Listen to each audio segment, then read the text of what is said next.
30 জনের ভিতরে অলরেডি 17 জন মারা গেছে। 17 জন মারা গেছে। 17 জন মারা গেছে। আর সেখানে কিভাবে আমার তো ড্রোন অ্যাটাক করে পায়ে অনেক সমস্যা, যার কারণে ইউক্রেনে উন্নত প্রযুক্তি নেই। এটা নিয়ে আসে রাশিয়া হসপিটালে চিকিৎসা করার জন্য। আমি ওইখানে একটা ডক্টরের সহায়তা নিয়ে আর আমাদের রাষ্ট্রদূত স্যারের সহযোগিতায় আমি বাংলাদেশে আসছি। কোন এজেন্সির মাধ্যমে প্রতারণার শিকার জাভেলে নূর। সেখানে আপনাকে কি বলে নেওয়া হয়েছিল এবং তাকে আমাদেরকে কি করা অনেক স্টেশনের কাজের কথা বলে নেওয়া হয়। তারপর সেখানে আপনাকে কিভাবে আপনি সেখানে ওইখানে আমাদের ব্যাংক কার্ড, সিম কার্ড আর আকামার নাম করে আমাদের দিয়ে কন্ট্যাক্ট করে, রাশিয়ান ল্যাঙ্গুয়েজ লেখা থাকে, যার কারণে আমরা কিছুই বুঝতে পারি না। ওইগুলো সই করানোর পরেই তারা বলে যে এটা আছে রাশিয়ান সৈনিকদের হয়ে গেছে, তাই করে ইউক্রেনে নিয়ে পাঠাই দিই। এখন সেখানে কি আপনার মতন আরো কোনো প্রবাসী এরকম মানে সমস্যায়? আমরা তো 30 জন গেছিলাম একসাথে, আমি তো একা না। 30 জনের ভিতরে অলরেডি 17 জন মারা গেছে। 17 জন মারা গেছে। 17 জন মারা গেছে। আর সেখানে আছে কয়জন? আর একজন হসপিটালে রয়েছে মস্কে, আর 11 জন এখন ইউক্রেনে রয়েছে। এখনো 11 জন ইউক্রেনে ওই আছে, ফ্রন্ট লাইনে যুদ্ধের এখানে রয়েছে। আপনাকে জড়িত করার পরে আপনাকে সেখানে যুদ্ধ অবস্থায় আপনাকে কি কি মানে ট্রেনিং করানো হয়েছিল কিনা, ক্রিয়া করানো হয়েছিল? ট্রেনিং করাইছিল কিছু। হ্যাঁ, আপনার সাথে যে কন্টাক্ট পেপার করছিল, আপনাকে এখন টাকা পয়সা কিংবা কোনো কিছু টাকা পয়সা দেয় না দেখাইছিল কিনা? না না, আমাদের কোনো টাকা পয়সা দেয়নি। আমরা তো জানি না, এটা বলতেছে যে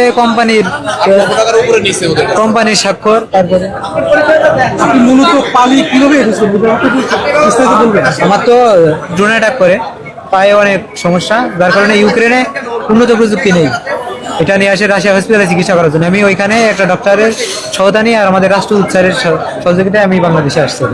ওখান থেকে পালিয়ে ওখানে যারা তারা কি আসার কোনো সুযোগ নেই? না না, ইউক্রেন থেকে ওইভাবে তো সুযোগ নাই। তবে আপনারা নিউজ করেন যে এই যে আপনি ইনজুরি হয়েছেন, কিভাবে হয়েছিলেন এটা একটু বলবেন? ড্রোন হামলা। হ্যাঁ, ড্রোন হামলায়। আপনি কি ফ্রন্টে ছিলেন? ফ্রন্টে ছিলেন। মানে এরকম মানে আহত কিংবা নিহত আপনার চোখের সামনে আরো কিছু ঘটেছিল কিনা, সেই বর্ণনা যদি একটু বিস্তারিত যদি আমাদেরকে বলতেন, দিতেন। হাসিম সেনাবাহিনী আপনাদের কেমন আচরণ করছে?